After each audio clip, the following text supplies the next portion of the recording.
หากแค่แต่แค่เมียเราไม่ต้องเนาะพิเศษเด้อเนาะแต่ยายสมใจบริพัตรนะไม่ต้องเนาะในบ้านสมนะไม่ต้องเด้ออายหักน้องแท้แต่ยังแค่เมียอายเด้อนาสองใจสองทางหนึ่งคือนางสองก็คือเมียหากเขาตอนนี้สิมีแต่แนวเสียมเสียเพราะอายมีลูกมีเมียตัดใจลืมเสียเป็นไปบ่ได้ถึงหากหมดใจแต่บ่ได้เป็นคู่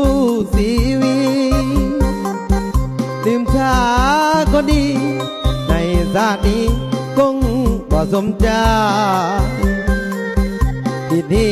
ผิดพอเอาเมียสองมูหานเอาไว้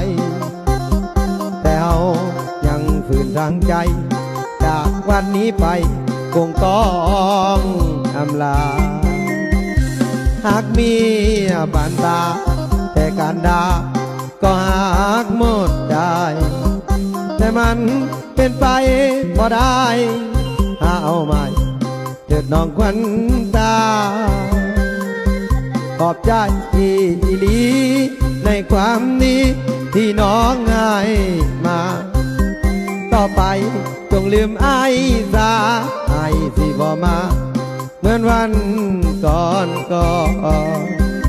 ไอ้หักน้องแท้แต่ยังแค่เมียอาย